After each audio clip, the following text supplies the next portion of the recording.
Gotta hit the beat, gotta hit the street. Sometime. Gotta hit the beat, gotta hit the street. Every time. Hello, and welcome to the second edition of Blake's New York Kitchen. Today we're going to be doing something very special. We're going to be making my wife's world-class meat sauce. It was a recipe she learned from her mother, and she was kind enough to teach it to me.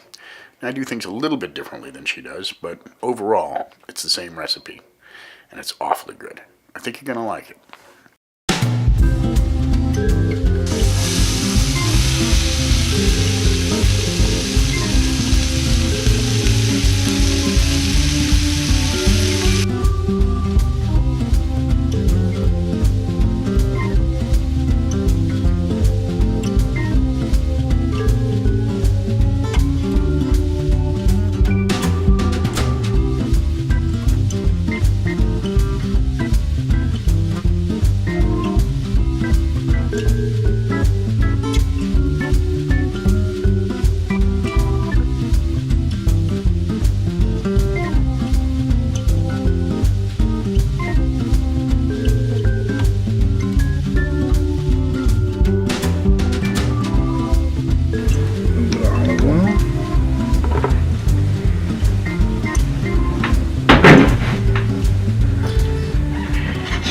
Turn on some heat.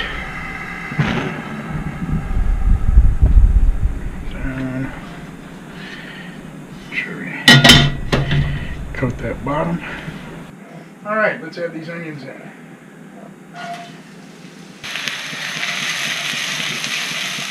Get them a little greased.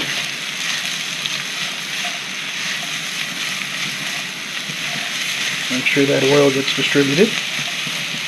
Everything breaks up. At this point I'm going to add a little salt, a little pepper,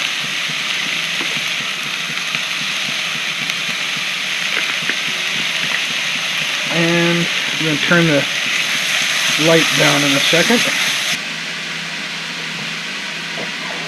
And I'll put that lid on top for a second while I go get the meat.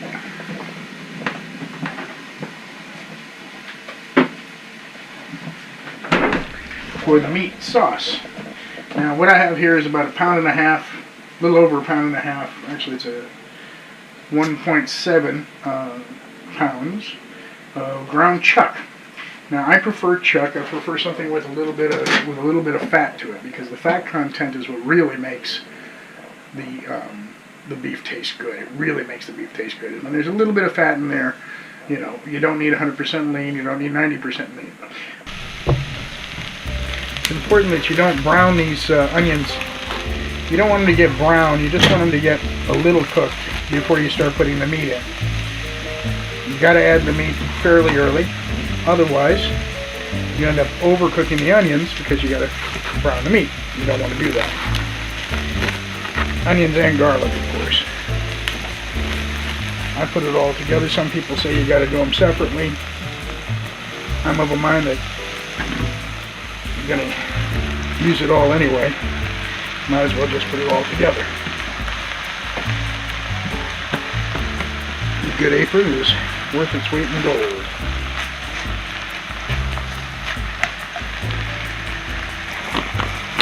While it's getting started here, we're going to add more of this probably later, but some oregano,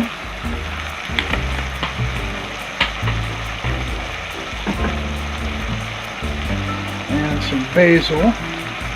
Now I'm using the dried stuff, but honestly, if you've got access to the fresh, I'd say use the fresh.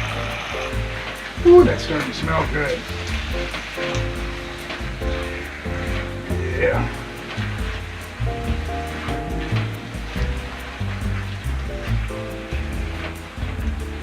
Boy, you put onions and garlic in your kitchen and you start frying it, it always smells good.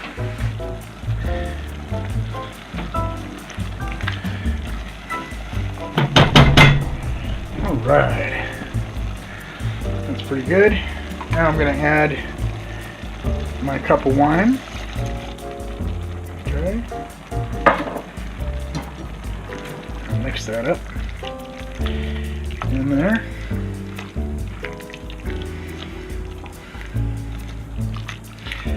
1 cup, that's all it takes. Any more than that and it'll taste too much like wine when you're done. Any less than that, you won't taste it at all, which isn't good either. Alright, hold on, I gotta get something out the fridge. I never cook beef anymore without some Worcestershire in it. I like Worcestershire sauce, and it does something special with beef. It just does, every time.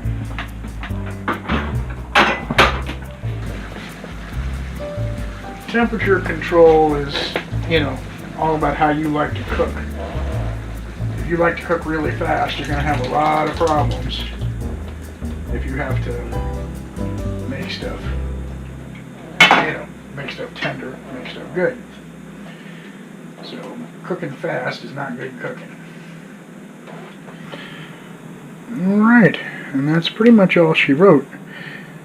Now it's just a matter of letting that cook for as long as you can muster.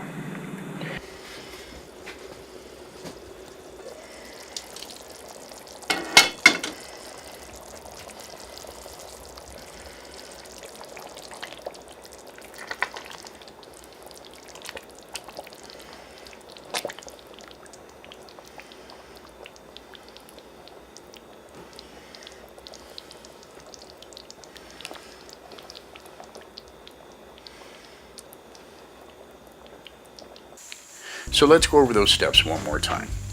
First, I chopped up a whole bulb of garlic and 1 onion. And then I cooked them for a little while, and then I put in the ground beef. Now, with the ground beef, you want it to be about 80% lean, ideally. You wanted something with a little bit of fat to it. Then I added oregano and basil. Now, if you have fresh, you should definitely use fresh. But the dry stuff is okay too. Then I added Worcestershire sauce and 1 cup of cheap red wine. The important thing is that it be inexpensive. It should be something you would drink, but nothing terribly good. Okay. Last, I added 2 cans of crushed tomatoes, and then it's just let it cook. The longer you let it cook, the better it's going to taste. If you want to go calorie conscious with this, you can skip the ground beef and use ground turkey. It tastes almost exactly the same. And again, you might want to freeze half because in a week it's going to taste even better. Thanks for watching.